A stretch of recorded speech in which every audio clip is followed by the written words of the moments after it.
जय हिंद।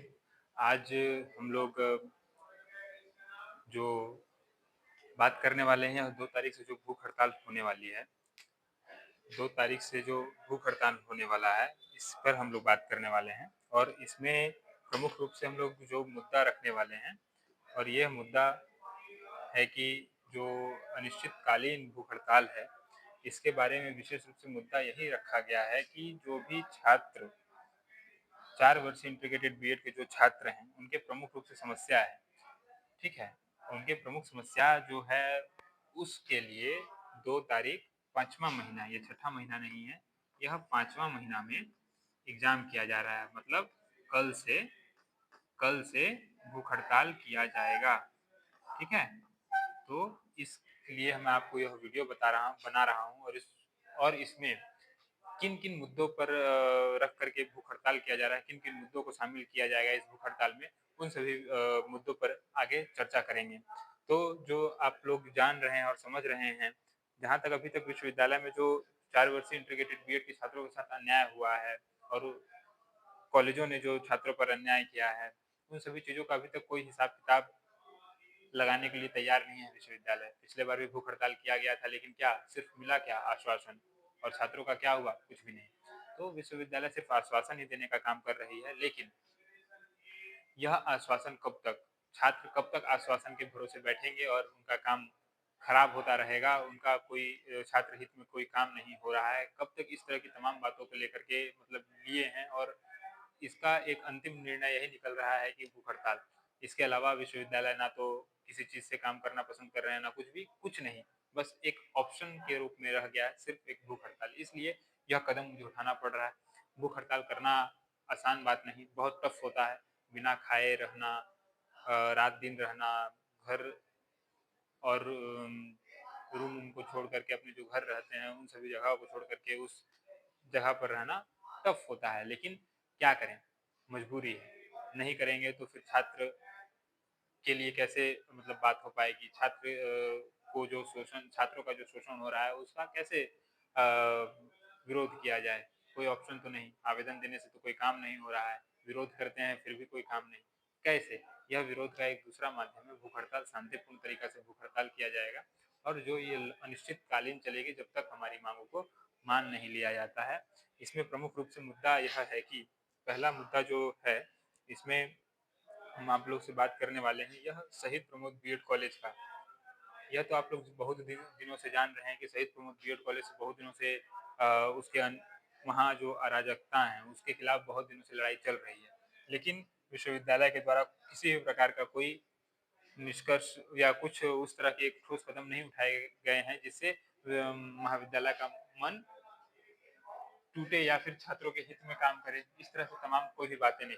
ना वहाँ टीचर्स हैं, इन सभी चीज़ों को लेकर के जो अवैध उगाही करते हैं, टीचर्स नहीं है, क्लासेस नहीं चलते, इन सभी चीज़ों को लेकर के जब शिकायत किया गया, तो 13/2/2024 को भूख हड़ताल मतलब सॉरी 13/2/2024 को जाँच कमेटी का गठन किया गया, जो पिछले साल, जो कि 1 साल से ऊपर 13-14 महीना होने जा रहा है, अभी तक जांच कमेटी का रिपोर्ट नहीं दिया गया। इस रिपोर्ट की मांग हम इस भूख हड़ताल में करने वाले हैं, रिपोर्ट देना होगा उनको। और पिछले बार जब भूख हड़ताल किया गया था तो पिछले बार सिर्फ 15 दिनों के लिए आश्वासन देकर के कहा गया था कि 15 दिनों में आपके जांच कमेटी का रिपोर्ट दे दिया जाएगा, लेकिन नहीं दिया गया। यह इस बार भूख हड़ताल होगा तो बिना जांच कमेटी के रिपोर्ट के बिना हम नहीं उठेंगे, ठीक है? और यह भूख हड़ताल तब तक चलेगी जब तक हम लोगों को न्याय नहीं मिले। यह एक बहुत बड़ी मुद्दा है कि 1 साल हो जाने के बावजूद अभी तक जाँच कमेटी क्यों नहीं दी? जाँच कमेटी रिपोर्ट क्यों नहीं दी? यह कितना पैसा जाँच कमेटी को कॉलेजों के द्वारा दिया गया जो इस फाइल पर काम नहीं किया जा रहा है? क्या सरकारी काम में इतना देरी होनी चाहिए? और इस जाँच कमेटी पर बहुत से छात्रों का जीवन निर्भर करता था, तब इतना लेट किया गया, आखिरकार क्यों? इस पे कुलपति महोदय कुछ नहीं संज्ञान ले रहे हैं, क्यों नहीं मिल रहे हैं? कितना पैसा कुलपति को मिल रहा है? रजिस्ट्रार सर ही इस कमिटी को बनाने वाले हैं, इनको कितना पैसा मिल गया? इन सभी तमाम बातों को लेकर के हम जाँच कमेटी का रिपोर्ट माँग करते हैं कि छात्रों के फ़ेवर में जो जाँच कमेटी मतलब निर्णय दे रही है, उसे दे। उस जाँच कमेटी का रिपोर्ट में अगर गलत देती है या सही देती है, जो भी है, इस जाँच पर जाँच होगा। ऐसा नहीं है कि सिर्फ विश्वविद्यालय भी अगर पैसा लेकर के गलत रिपोर्ट अगर दे देती है, तो उस जाँच का भी जाँच हो सकता है। ऐसा नहीं है नहीं होता है। उस जाँच का भी जाँच करवाया जाएगा और विश्वविद्यालय के जो भी पदाधिकारी अगर इस तरह से गलत का सपोर्ट करने में लगे हुए हैं, उनको उन पर भी कार्रवाई होगी। लेकिन प्रमुख मुद्दा यह हो जाता है कि यह तो मुद्दा है ही कि जाँच कमेटी का रिपोर्ट देना ही चाहिए। दूसरा मुद्दा भी यही हो जाता है कि जो इनके खिलाफ शहीद प्रमोद बीएड कॉलेज में जो अराजकताएँ थी, इनके खिलाफ जो जिन छात्रों ने लड़ा, उसमें से एक हम भी थे। हमको क्या किया गया? हमको रस्टिकेट कर दिया गया। हमको 3 साल के लिए अनुशासनहीनता के आरोप में हमको अनुशासनहीनता के आरोप में 3 वर्षों के लिए निष्कासित कर दिया गया। यह कहाँ तक उचित है? मैंने तो आज तक कोई भी ऐसा काम नहीं किया जिससे हम अनुशासन भंग करें। हम आंदोलन अगर करते हैं तो यह एक विरोध का तरीका होता है और आंदोलन करना हमारा अधिकार है। यह संविधान में लिखा हुआ है कि आंदोलन आप करें, नियम पूर्वक करें और किसी भी प्रकार का किसी को कोई नुकसान नहीं होना चाहिए। तो आज तक जो भी आंदोलन हुए हैं उसमें किसी को कोई नुकसान तो हम लोगों ने पहुँचाया नहीं। बस ये है कि विरोध प्रदर्शन करके हम अपनी बातों को लोगों के सामने सामने में बहुत प्रत्यक्ष रूप से रखा और जिससे हम लोगों का काम भी कुछ हुआ। लेकिन क्या आंदोलन करने वाले छात्र अनुशासन को तोड़ते हैं क्या? यही मैं इनसे पूछना चाहता हूँ। अनुशासनहीनता का जब आरोप लगाया गया और सिर्फ क्या लगाया गया है, हम पर सिर्फ आरोप है। वो क्या आरोप है यह मुझे खुद भी नहीं पता और कुछ आरोप अगर था तो यहाँ पे आपको लिखना चाहिए था कि जो भी आरोप हैं ओम प्रकाश पर यह सारे आरोप हैं, इस वजह से इन पर हम रस्टिकेट कर रहे हैं। क्या आरोप है, क्या है, कुछ नहीं। मुझे खुद नहीं पता कि मुझ पर क्या-क्या आरोप लगाकर उन लोगों ने हमको रस्टिकेट किया है। कितने साल के लिए? 3 साल के लिए रस्टिकेट किया है। अब उनको मैं जानकारी के लिए अभी बता देता हूँ कि जो आरोप में उन्होंने निष्कासित किया है, अरे भाई किसी पर कोई आरोप लगता है तो किसी को फांसी का सज़ा नहीं दे दिया जाता है। जब तक उस पर फांसी का मतलब जब तक वह आरोप सिद्ध ना हो जाए। तो ये कैसे हम पर आरोप क्या है वह तो पता ही नहीं है और उस आधार पर कह सकते हैं कि फांसी का सज़ा सुना दिया जा रहा है। जैसे कि कोई चोर संभावना है कि वही चोरी किया हो, है कि नहीं? चोरी उसके घर में हुआ हो, उस पर कोई दूसरा लूट लिया हो, तो किसी को भी रोड चलते किसी भी आदमी को पकड़ के कहेगा इसको फांसी का सज़ा दे दो क्या? ये तो नहीं हो सकता है, यह बिल्कुल भी नहीं हो सकता है। वही काम मेरे साथ किया है कि इनके यहाँ कौन क्या किया, क्या नहीं किया ये तो पता नहीं, लेकिन सारे आरोप हम पर थम कर किन चीज़ों का आरोप हम पर थम करके हमको फांसी का सज़ा दे दिया गया। कहिए एक तरह से फांसी का ना सज़ा हो गया। 3 साल के लिए हमको रस्टिकेट कर दिया। कोर्स का वैलिडिटी कितना 6 साल का होता है। 3 साल के लिए ऐसे 24 4 साल कोर्स और 3 साल 7 साल हो जाता है। ऐसे भी मेरा ये कोर्स नहीं हो पाएगा। इनका साफ-साफ मकसद यही था कि यह शांतिपूर्ण तरीका से महाविद्यालय के खिलाफ मतलब जो भी अराजकताएँ थी उनका मैंने विरोध किया। उन सभी चीज़ों से यह बैक हटे, उन सभी चीज़ों से जो भी शपथ पत्र है महाविद्यालय को दे कि मेरे द्वारा जो भी आरोप लगाए गए हैं मतलब विश्वविद्यालय के में शिकायत की है कि महाविद्यालय में जो भी अवैध उगाही किया जाता है, छात्रों को प्रताड़ित किया जाता है, नंबर काट लिया जाता है, प्रैक्टिकल परीक्षा में अगर पैसा नहीं देते हैं तो इन सभी चीज़ों को वह बैक ले मतलब अपना शिकायत पत्र दे करके बैक हटे, तभी जा करके कोई काम होगा। तो एक माध्यम था, उन्होंने इस तरह से मुझे प्रताड़ित किया कि अगर इसे ज़िंदगी के साथ ही खेल जाएँगे तो वो बैक तो हटेगा ही। लेकिन अभी तक क्या यही विश्वविद्यालय को भी तो कार्रवाई करनी चाहिए। विश्वविद्यालय में सभी चीज़ को सभी कागज़ दिए हैं, डॉक्यूमेंट दिया जा चुका है, साक्ष्य भी दिया जा चुका है कि लेकिन फिर भी विश्वविद्यालय कोई कार्रवाई नहीं कर रही। आखिरकार क्यों नहीं कर रही है? आखिरकार विश्वविद्यालय कार्रवाई क्यों नहीं कर रही है, इसका जवाब कौन देंगे? विश्वविद्यालय पदाधिकारी को इस बार इस भूख हड़ताल में इसका जवाब ज़रूर देना होगा कि यह मुझे रस्टिकेट क्यों किया गया? मेरा रस्टिकेट हटा करके मेरा 7th सेमेस्टर का जो फॉर्म नहीं भरने दिया गया, वो फॉर्म भरवाया जाए। मेरा क्लासेस चलने चाहिए मतलब जो भी मेरा आगे की प्रक्रिया मुझे डिग्री मिलना चाहिए। नहीं मिलेगा तब तक यह भूख हड़ताल जारी रहेगा और यह भूख हड़ताल जारी रहेगा। यह 2 मुद्दा तो पुराने थे, अभी भी हैं, रहेंगे ही और इसके अलावा छात्रों की कुछ बात करते हैं। छात्र जो हैं, उसमें जो आप लोगों को याद होगा कि फेल प्रमोटेड जो छात्र हुए थे, उसके खिलाफ हम लोग बहुत बड़े संख्या में विश्वविद्यालय में आंदोलन किए थे, जिस पर कुलपति महोदय हो या विश्वविद्यालय के पदाधिकारी हो, सभी लोग हम पर भड़क गए हुए थे कि नहीं यह लड़का राजनीति करता है, ये वो दिस दैट बहुत सारी चीज़ें बोलने लगे कि तुमको ही सभी लोगों से मतलब होता है क्या? तुम क्यों आंदोलन करते हो? लड़का लोग फेल किया है वो समझे। इस तरह की तमाम बातों को लेकर के हम पर दबाव बनाया गया कि तुम इन सब चीज़ों के चक्कर में नहीं पड़ो। ठीक है, ये सब जब होने लगा तो हम लोगों के द्वारा यही कहा गया कि सर आंदोलन छात्रों का है, छात्र की समस्या है, छात्र के लिए अगर लड़ता है तो कोई गलत बात तो है नहीं। अगर गलत चीज़ हुआ है तो बताएँ। इन्हीं सभी आंदोलनों के बाद अब आपको हम बता रहे हैं, लेकिन इस आंदोलन का कोई निष्कर्ष नहीं निकला। इसका मैंने आप लोग को निष्कर्ष नहीं निकलने का क्या-क्या कारण था, मैंने आप लोगों को पिछले वीडियो में बताया है। आप चैनल पर जाकर देख सकते हैं, ठीक है? दूसरी बात, यह रिजल्ट है माता सीता सुंदर कॉलेज ऑफ एजुकेशन का, है ना? यह रिजल्ट है माता सीता सुंदर कॉलेज ऑफ एजुकेशन का, और यह बच्चे वह हैं, यह लड़के वह हैं या बच्चे जो भी हैं, यह वह हैं कि इनका रोल नंबर है 2714, रजिस्ट्रेशन नंबर यह है, ठीक है? और इनको कितना नंबर आया? एक्सीलेंट है, ठीक है, अच्छी बात है। एक्सीलेंट होने के बावजूद अब मैं आपको इनको बता देता हूँ, यह 23-27 सत्र के हैं, सेकंड सेमेस्टर के, लेकिन यह फर्स्ट सेमेस्टर में फेल हैं। फेल हो जाने के बाद कोई भी, जब कोई आप फर्स्ट सेमेस्टर में फेल हो गए हैं और किसमें है सत्र 23-27 में, यह बंदा अब फर्स्ट सेमेस्टर जब तक क्लियर नहीं होगा, इनको पास करना पड़ेगा किसमें? 24-28 में। यह सेकंड सेमेस्टर का एग्जाम 23-27 के साथ नहीं दे सकते थे, लेकिन यह 23-27 के साथ सेकंड सेमेस्टर का एग्जाम दे रहे हैं। यह कैसे हो गया? यह कैसे हुआ?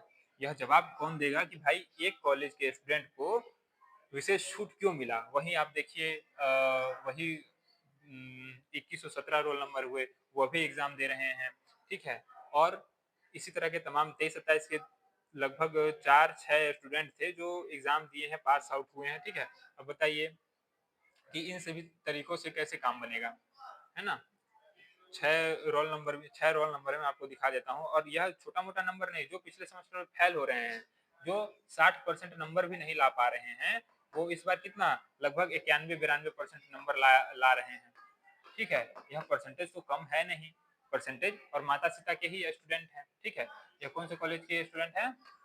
माता सीता के। अब बताइए कि किसी एक कॉलेज के लिए किसी विशेष छूट मिल सकता है, अगर छूट मिलता तो सभी कॉलेजेस को मिलना चाहिए था। अब देखिए, यह जो भी स्टूडेंट हैं फेल वाले, जितने भी फेल स्टूडेंट हैं, ठीक है, यह सारे के सारे फेल स्टूडेंट हैं, ठीक है? यह जितने भी हैं वह फेल स्टूडेंट हैं, लेकिन फर्स्ट सेमेस्टर में फेल होने के बाद भी यह सेकंड सेमेस्टर का एग्जाम देते हैं, और सेकंड सेमेस्टर में क्या हुए? यह पास भी हो गए हैं, ठीक है? सेकंड सेमेस्टर का एग्जाम दिए, पास हो गए। और आप लोगों को मैं जानकारी के लिए अभी बता देता हूँ कि यह लोग सेकंड सेमेस्टर का एग्जाम तब दे पाए होंगे जब इनके पास प्रवेश पत्र होगा। अब प्रवेश पत्र कौन दिए होंगे इनको? कॉलेज देता है। कब दिया होगा? जब इनके पास यूनिवर्सिटी ने भेजा है। अब यह बात समझ नहीं आती है कि पिछला बार कुछ लोग सेंटर पर घुसे थे, तो कौन सा प्रवेश पत्र लेकर गए थे?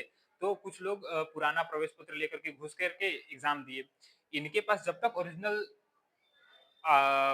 एडमिट कार्ड था नहीं, तब तक तो या मतलब जाकर के एग्जाम कैसे दे सकते थे? इनके पास ओरिजिनल एडमिट कार्ड था, इन्होंने एग्जाम भी दिया, प्रैक्टिकल का मार्क्स कॉलेज देता है। अगर मान लीजिए एग्जाम बाय गलती से हो गया, तो कॉलेज में प्रैक्टिकल नहीं होना चाहिए था, कॉलेज भी प्रैक्टिकल दिया, उन लोगों का रिजल्ट भी पब्लिश होता है। अब आप बताइए कि किस तरह से यह रिजल्ट पब्लिश हुआ, क्यों हुआ? यह तो जवाब देना होगा, और वो भी सिर्फ एक ही कॉलेज के छात्र हैं, ठीक है? वह भी सिर्फ एक ही कॉलेज के छात्र हैं, एक ही कॉलेज के छात्र हैं। अदर 3 कॉलेज के छात्र को यह छूट क्यों नहीं मिला? हम लोग का तो मांग ही था कि यह तीनों एग्जामिनेशन दिया जाए, परीक्षा फॉर्म भरे हुए एग्जामिनेशन देने दिया जाए, लेकिन एग्जामिनेशन देने नहीं दिया गया। वहीं 21-25 के सत्र की बात करें तो यहाँ भी लोग क्या आउटस्टैंडिंग ला के रखे हुए हैं, एक्सीलेंट आया हुआ है, जो पिछले सेमेस्टर में फिफ्थ सेमेस्टर में यह फेल है, लेकिन सिक्स सेमेस्टर का 21-25 के साथ ही एग्जाम दे रहे हैं। आउटस्टैंडिंग आया हुआ है, आउटस्टैंडिंग आया हुआ है, ठीक है कि नहीं? और यह देखिए कितना है आउटस्टैंडिंग, आउटस्टैंडिंग, सारे के सारे लड़के यहाँ आउटस्टैंडिंग ला कर रखे हुए हैं, और यह भी आउटस्टैंडिंग। अब बताइए कि 91% 92% नंबर ला करके आउटस्टैंडिंग ला रहे हैं, 91% 92%, और पिछले सेमेस्टर में सारे के सारे बच्चे फेल हो जा रहे थे। अचानक से कौन बच्चे इतना तेज हो जाते हैं, और कौन बच्चे इतना एक ही बार में तेज हो जाते हैं और एक ही बार में कमजोर हो जाते हैं? ऐसा कौन सा लगता है रात भर में कोई घुट्टी उट्टी पी लेते हैं क्या, कोई दवाई पी लेते हैं क्या, जो एक ही दिन में सारी चीजों को पढ़ लेते हैं और एक ही दिन में पंडुक बन जाते हैं? यह सभी चीज सोचने वाली बात है। और यह सबसे बड़ी बात तो यह है कि ठीक है नंबर आ गया, कोई बड़ी बात नहीं है, लेकिन जो फेल छात्र थे वह तो एग्जाम दे ही नहीं सकते थे सिक्स सेमेस्टर का, जो फिफ्थ सेमेस्टर में फेल थे, है कि नहीं? फेल थे वह तो 6 सेमेस्टर का एग्जाम ही नहीं दे सकते थे, तो इन्होंने एग्जाम कैसे दिया, और वो भी सिर्फ एक ही कॉलेज के, बाकी 3 कॉलेज के छात्र एग्जाम क्यों नहीं दे सके? यह नियम कहाँ गया? जब नियम होने चाहिए तो सभी कॉलेज के लिए बराबर होने चाहिए, बाकी एक ही कॉलेज के लिए विशेष छूट क्यों, बाकी सारे कॉलेज के लिए एक छूट क्यों नहीं? ठीक है, ये इसका जवाब कौन देंगे? विश्वविद्यालय को देना होगा। वहीं सत्र 21-25 के यह जो रोल नंबर है, आपको जितने दिख रहे होंगे, आप इस सभी रोल नंबर को चेक कर जरूर करें, कर सकते हैं आप लोग, है ना? इन जितने भी रोल नंबर है, इन सभी रोल नंबरों को चेक करें और देखें कि यह लोग पिछले सेमेस्टर में फेल थे, यह लोग पिछले सेमेस्टर में फेल थे, लेकिन फिफ्थ सेमेस्टर में फेल थे, और 21-25 के फिफ्थ सेमेस्टर में फेल हैं, और 6 सेमेस्टर के 21-25 में जाके बैठ के एग्जाम दे रहे हैं, जबकि फिफ्थ सेमेस्टर जब तक यह पास नहीं करेंगे तब तक ये 6 सेमेस्टर का एग्जाम नहीं दे सकते थे, और यह फिफ्थ सेमेस्टर किसे साथ देते? 22-26 के साथ देते। किसके साथ देते? 22-26 के साथ देते, है ना? तो इन सभी बातों को ध्यान में रखना है, इन सभी चीजों को ध्यान में रख करके काम करना था।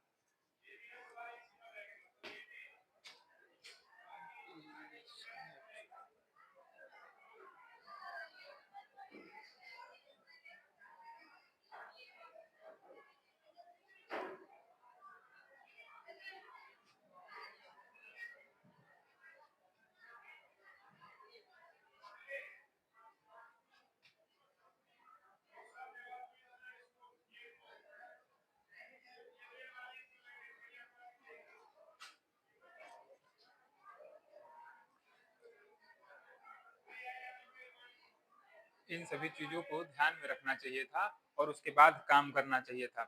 इन लोगों ने क्या किया है, एक कॉलेज को विशेष छूट दिया, जो कि गलत है। यह छूट एक कॉलेज के स्टूडेंट को नहीं मिलना चाहिए, सभी के सभी कॉलेजों को यह छूट मिलनी चाहिए थी। क्या एक कॉलेज के छात्र विशेष हैं? यह जवाब कौन देंगे? विश्वविद्यालय को तो इस चीज का जवाब देना होगा। दूसरी बात यह भी आता है कि यह सभी मुद्दा तो है ही, मैं ये नहीं कह रहा हूँ कि जो छात्र बैठ गए हैं एग्जामिनेशन में, मैं उनका विरोध बिल्कुल नहीं कर रहा। आपको एडमिट कार्ड मिला तभी आप एग्जाम देने गए हैं, इसमें कोई किंतु परंतु नहीं है। आपको कॉलेज जब तक देता नहीं एडमिट कार्ड तब तक आप जाते नहीं। लेकिन यही चीज मैं पूछ रहा हूँ कि मेरे लिए तो हमको तो सभी कॉलेज लोग सभी कॉलेज के लोग नेता मानते हैं, और सभी सभी कहते हैं कि जो भी निर्णय होगा, बहुत सारे निर्णय, मेरे निर्णयों को वो लोग अपना निर्णय मानते हैं। इसलिए मैं मेरा हक बनता है कि सभी कॉलेजों के लिए मैं बात उठाऊं, सभी कॉलेज के छात्र के लिए मैं बोलूं कि सभी कॉलेज के छात्र मेरे लिए समान हैं, सभी कॉलेज के सभी भाई सब हैं, सभी लोग हैं कि भैया सब काम करने के लिए बोलते रहते हैं, तो मैं मेरा बात बनता है कि वो सभी लोग के लिए मैं सोचूं। लेकिन दूसरी बात यह है कि मैं इन लोगों का विरोध नहीं कर रहा हूँ जो एग्जाम दे चुके हैं, मैं आप लोग के भी समर्थन में हूँ।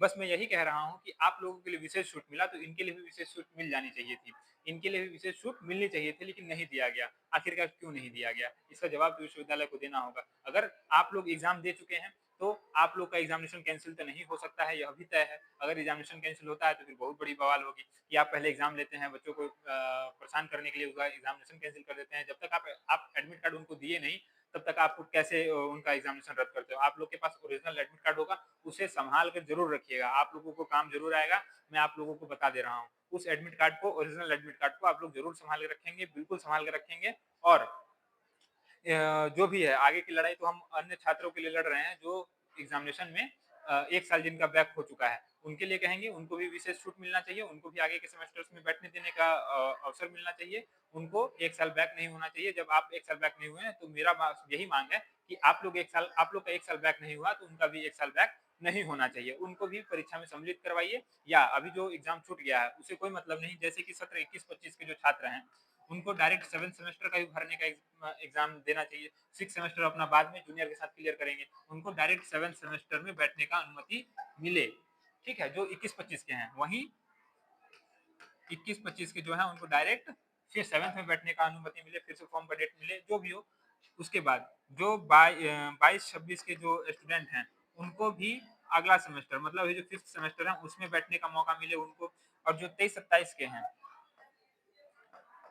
23-27 के हैं, इनको थर्ड सेमेस्टर में बैठने का मौका मिले, और जो इसमें फोर्थ में क्रॉस लगा है यह अपने जूनियर के साथ दे लेंगे, और यह थर्ड सेमेस्टर में जो फर्स्ट सेमेस्टर में जिसमें क्रॉस लगा हुआ है यह तो अभी फॉर्म भरे ही होंगे, वो अपने जूनियर के साथ दे लेंगे। और सेकंड सेमेस्टर का जो एग्जाम बचता है सेकंड सेमेस्टर का एग्जाम, ये लोग जो सेकंड सेमेस्टर का जो एग्जाम बचता हुआ है, यह सेकंड सेमेस्टर का जब फॉर्म फिलअप होगा जूनियर का उसमें दे लेंगे। तो इस तरह से इन लोगों का सत्र भी नियम से हो जाएगा। और विशेष जो छूट मिला सिर्फ एक कॉलेज के लड़कों को, वहाँ इन सभी कॉलेज के लड़कों को छूट मिल जाएगा। तो यह विश्वविद्यालय को करना चाहिए, नहीं करेंगे तो इस पर तो कार्रवाई बनती है कि सिर्फ एक कॉलेज के लोगों को छूट कैसे क्यों दिया गया।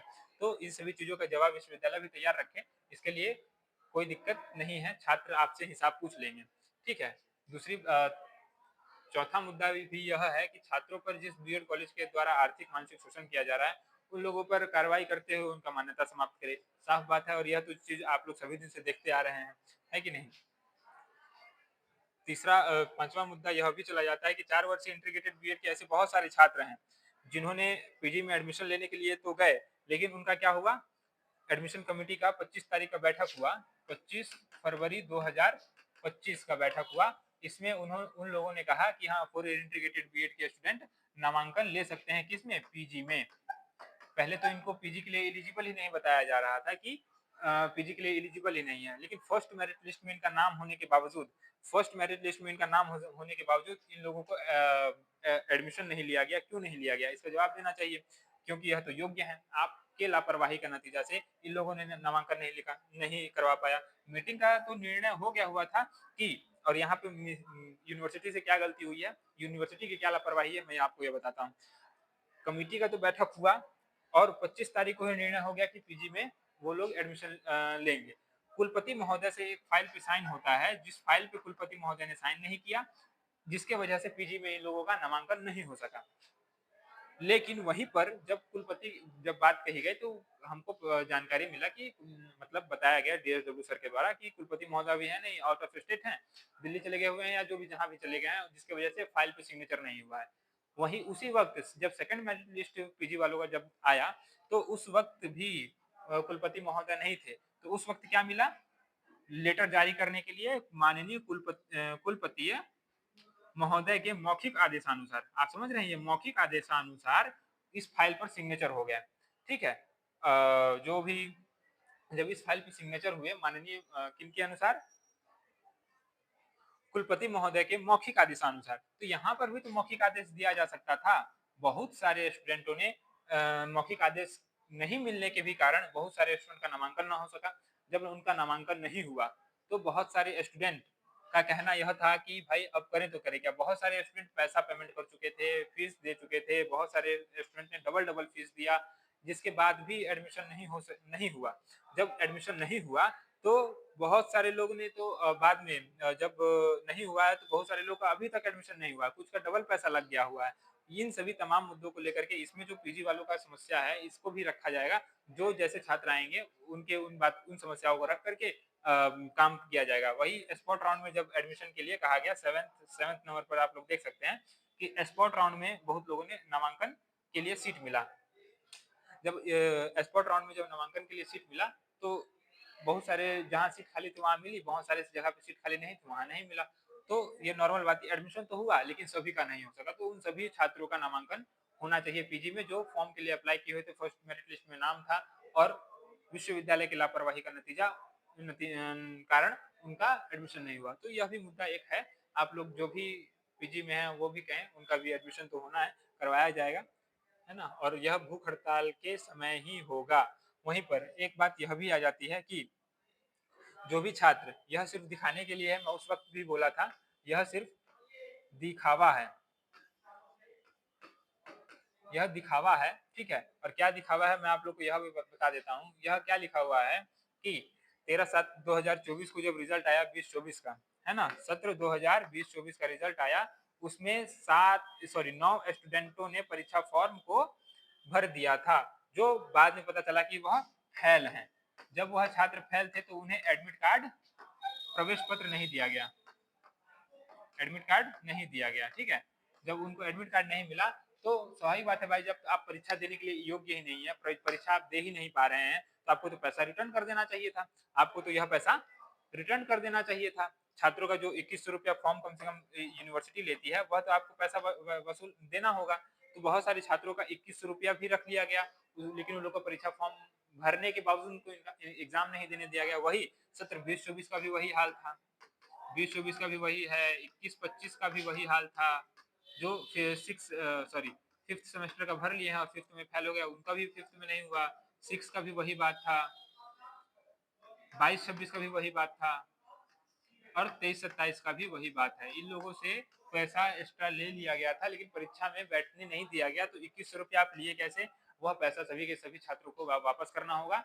कॉलेज करे, विश्वविद्यालय करे, हमें उससे कोई मतलब नहीं, लेकिन छात्रों का पैसा वापस करना होगा। यह सिर्फ दिखावा है, लेकिन अभी तक किसी को कोई कार्रवाई नहीं। फिर जब अरे भाई पैसा वापस नहीं करते थे, कम से कम अगले सेमेस्टर में मैनेज तो कर लेते कि ठीक है इस बार तुम लोग का परीक्षा फॉर्म में पैसा नहीं लगेगा, लेकिन क्या उनका फिर दोबारा पैसा लग गया। यह कहाँ तक उचित है?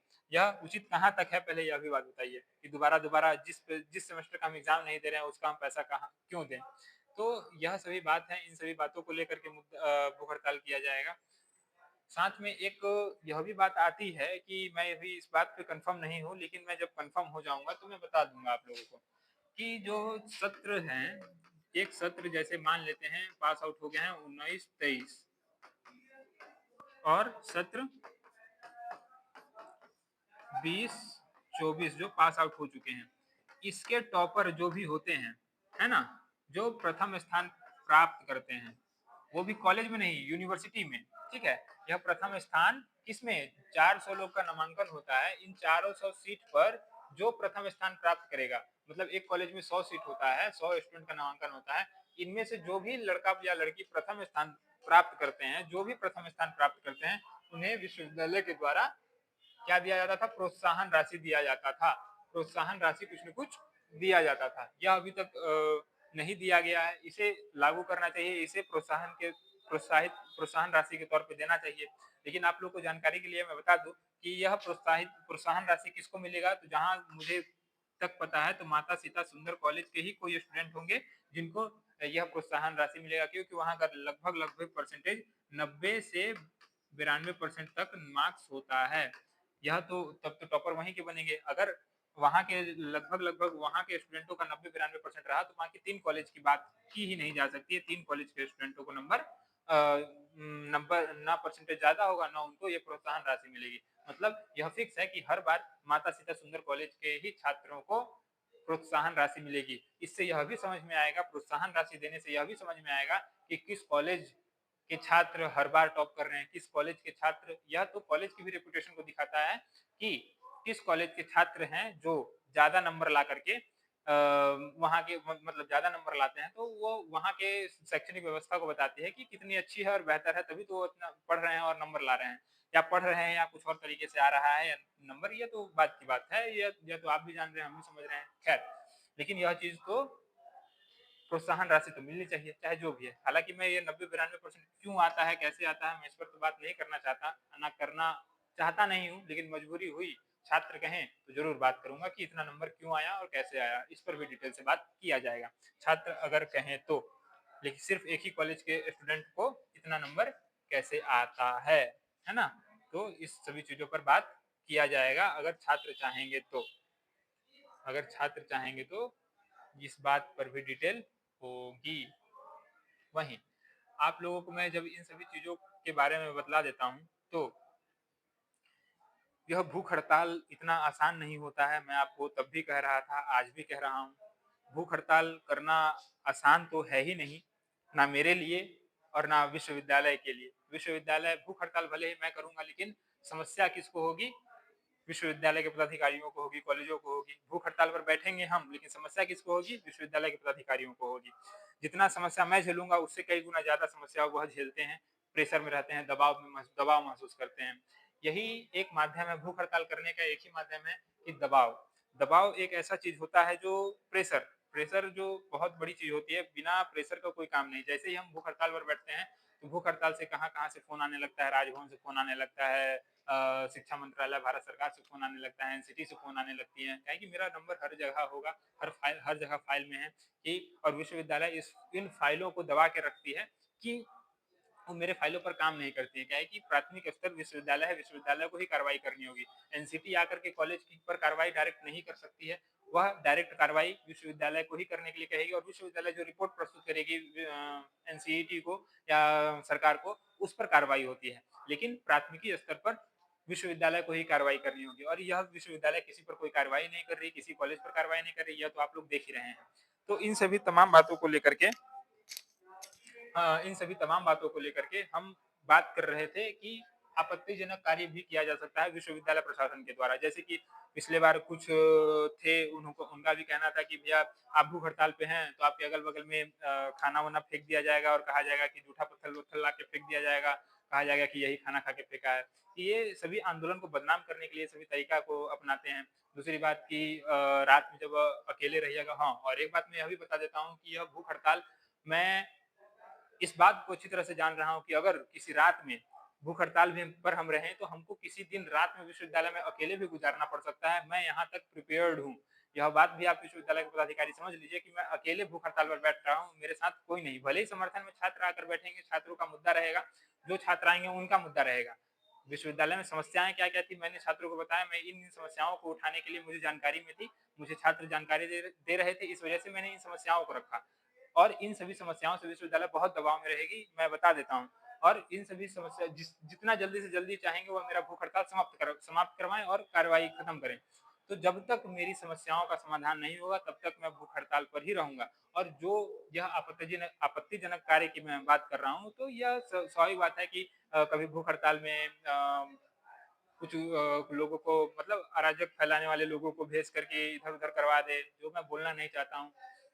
जिस तरह से देखा गया होगा बीपीएससी आंदोलन में प्रशांत किशोर जी को उठा कर ले गया गया, उस तरह से भी काम होगा। जैसे ही भूख हड़ताल का 4 से 5 दिन होगा, 5 से 6 दिन होगा, तो हमको उस तरह से उठा के भी ले जाया जा सकता है प्रशासन के द्वारा। या फिर बहुत सारी चीज़ें ऐसा भी हो सकता है जो एफआईआर वाला भी बात हो सकता है, जैसे दिलीप कुमार को उस वक़्त एफआईआर करके ले गया। तो मैं इस सभी बातों से मैं आप लोगों को और विश्वविद्यालय पदाधिकारियों को आश्वस्त करता हूँ कि मैं जहाँ भी रहूँगा, जिस परिस्थिति में रहूँगा, हॉस्पिटल में रहूँ, थाना में रहूँ, जेल में रहूँ या जहाँ भी धरना स्थल पर रहूँ, मुझे कोई फ़र्क नहीं पड़ता है, मेरा भूख हड़ताल जारी रहेगा और जारी रहेगा। चाहे जब तक मेरी समस्या का समाधान नहीं होता है, तब तक मेरा भूख हड़ताल जारी रहेगा। मैं आज ये बात कह दे रहा हूँ, चाहे मुझे प्रशासन कहीं से कहीं लेकर चले जाए, मुझे प्रशासन जेल में डाल दे, मुझे प्रशासन वहाँ से उठाकर कहीं कर दे, जहाँ प्रशासन मुझे लेके जाएगी हम वहीं बैठ जाएँगे।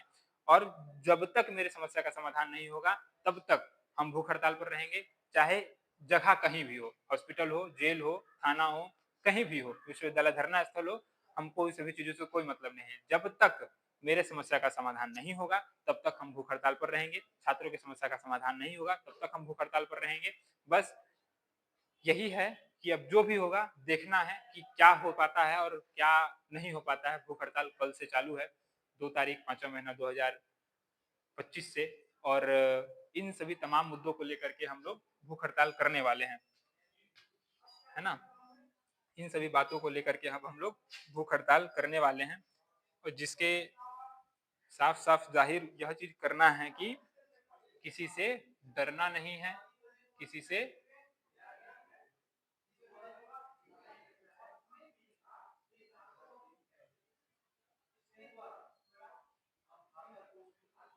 डरना नहीं है, इन सभी बातों को ध्यान में रख कर के हम लोग काम करेंगे। खैर, वीडियो तो समाप्त हो ही चुका था और जो भी बात है मैं आप लोगों को बता चुका हूँ कि जो भी चीज़ हो रही हैं, उन सभी चीज़ों को लेकर के भूख हड़ताल हम लोग कर रहे हैं।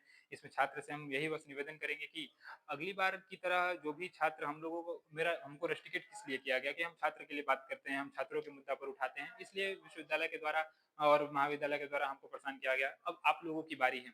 सत्र 20-24 और सत्र 19-23 के छात्रों से, भाइयों से और बहनों से कि जो भी डिग्री ले चुके हैं, अब वो समर्थन मेरा कर सकते हैं। अब आप लोगों को महाविद्यालय से किसी प्रकार की कोई डर नहीं होगा, भय नहीं होगा। आप इन सभी चीज़ों को लेकर के मेरा समर्थन कीजिए। जो भूख हड़ताल पे बैठ रहे हैं, उसमें आकर के समर्थन दीजिए, बैठिए आप मेरे साथ। जो भी है, आपका ही समर्थन अब मेरे लिए काम करेगा। अगर लगता है कि मैंने आप लोगों के लिए कुछ किया है, मैंने आप लोगों का आवाज़ उठाया है, तो आप लोग प्लीज़ समर्थन करें। मैं आप लोग से कर रहा हूँ। दुनिया से मुझे मतलब नहीं। मैंने जिनके लिए लड़ा मैं उनके सामने ही हाथ फैला रहा हूँ कि मैंने आप लोगों के लिए लड़ा, मैंने दुनिया के लिए कुछ नहीं किया।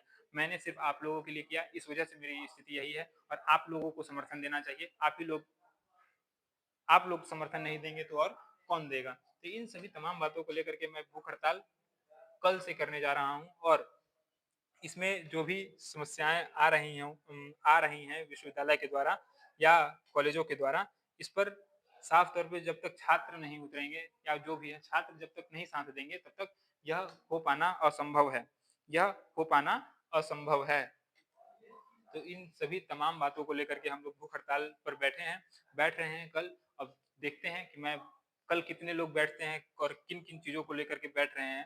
तो इन सभी चीज़ों पर जब बातचीत होगी, तो विशेष रूप से चलेगा जो भी है। और जो भी छात्र आएँगे, जो भी समस्या मैंने बताया है इन सभी चीज़ों में, तो जो भी छात्र अगर आ रहे हैं आंदोलन में, तो मुझे अवश्य बताएँ कि हाँ, हम समर्थन दे रहे हैं भैया, जो भी है व्हाट्सएप पर समर्थन मतलब बता सकते हैं कि हम भी आ रहे हैं, व्हाट्सएप नंबर यही है।